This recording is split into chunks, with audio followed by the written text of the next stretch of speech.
Regardons à présent ce qu'est le lean manufacturing, quels sont ses objectifs, mais aussi quels sont les prérequis. Alors, il faut savoir qu'il y a des études qui ont été menées sur l'ensemble des entreprises qui se sont lancées dans le lean manufacturing dans le monde entier, et que le constat est, c'est que 95% de ces entreprises échouent. Pourquoi ? Alors à l'origine, le terme lean signifie littéralement apuré, maigre, dans le sens juste nécessaire. Et c'est bien sûr Toyota qui l'a mis en œuvre le premier dans les années 50, et cela dans le contexte de l'après-guerre au niveau du Japon, donc des conditions extrêmes, avec un marché tendu, des manques de capitaux, et puis un manque de place, ça c'est la caractéristique du Japon, et enfin un outil industriel basique.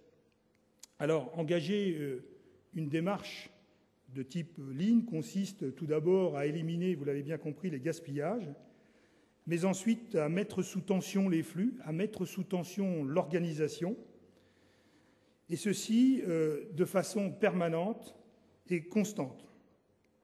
Alors, l'aspect permanent est crucial, puisque c'est là qu'entre en jeu la culture du standard, qui pour nous, occidentaux, est une culture difficile à comprendre, et je reviendrai dessus juste après. En synthèse, donc, l'objectif du lean, c'est de réaliser 4 grandes actions, de manière simultanée, et là aussi c'est quelque chose de fondamental, c'est faire mieux, c'est faire plus vite, c'est faire moins cher, et c'est faire durablement. Et il est bien évident que les 4 actions doivent être recherchées simultanément parce qu'il n'est pas question de privilégier les coûts au détriment de la qualité, de privilégier la rapidité au détriment de l'efficacité dans le temps. Je reviens un instant sur la notion de standard.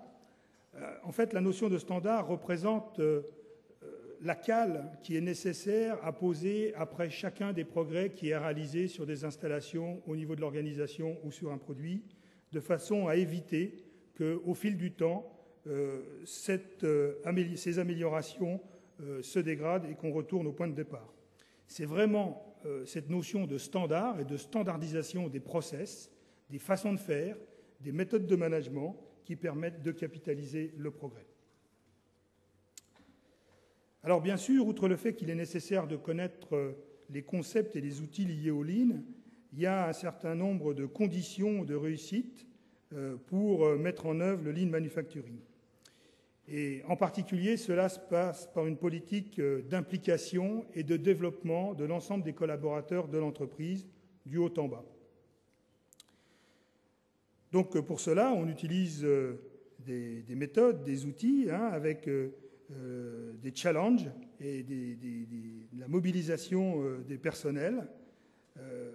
Ça nécessite bien sûr tout cela de vouloir réellement changer et de vouloir changer jusqu'au plus haut niveau de l'entreprise. La culture de standard, qui est un élément fondamental, la mise en œuvre du management de terrain, c'est aller voir sur le terrain ce qui se passe, aller voir au plus près des installations, aller discuter avec les opérateurs pour comprendre le problème et les résoudre. C'est avoir une organisation qui soit la plus réactive possible, au travers de la capacité à mettre en œuvre très rapidement des actions, en gagnant simplement 60% plutôt que de vouloir être parfait, attendre 2 ans et gagner 100%. C'est être cohérent, je l'ai dit tout à l'heure, le lean c'est un équilibre entre l'amélioration de la qualité, l'amélioration des performances des problèmes, des flux et, élément important, le développement des hommes. Et puis le lean manufacturing requiert aussi beaucoup de patience. Ce ne sont pas des ruptures importantes, ce sont des progrès à petits pas soutenus.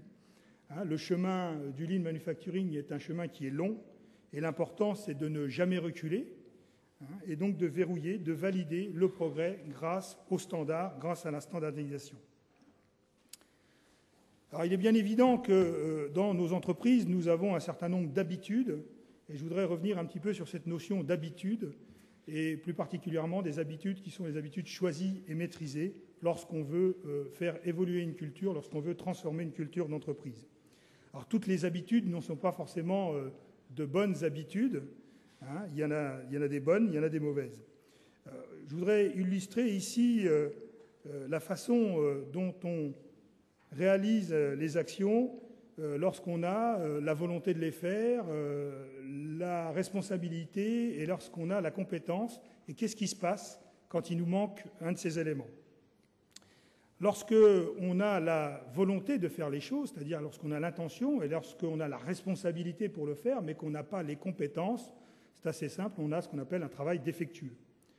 A contrario, quand on a la responsabilité, qu'on a la compétence, mais qu'on n'a pas l'intention, qu'on ne veut pas le faire, on est dans ce qu'on appelle du travail forcé.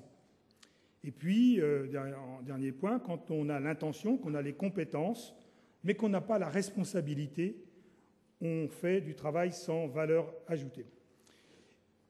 L'objectif, en fait, des habitudes choisies et maîtrisées, que l'on doit mettre en œuvre pour transformer notre culture et pour arriver à un mode de fonctionnement de type Lean, c'est bien d'avoir des habitudes qui soient choisies et maîtrisées. Donc, à la fois, chaque individu a l'intention, a la compétence et a la responsabilité. Et ça, c'est quelque chose qui est fondamental. On est bien là sur les hommes. Alors voilà l'entreprise telle qu'on a l'habitude de se la représenter. Alors on utilise couramment maintenant dans les entreprises un terme japonais, le gemba, qui veut dire le terrain. C'est là où la valeur ajoutée est produite. Et puis on a un système bien souvent qui est pyramidal, avec tout en haut la direction générale et son équipe de direction. Dans un système de type Lean Manufacturing, en fait, voilà comment on représente l'entreprise. C'est le gemba qui est tout en haut, et donc c'est la pyramide inversée.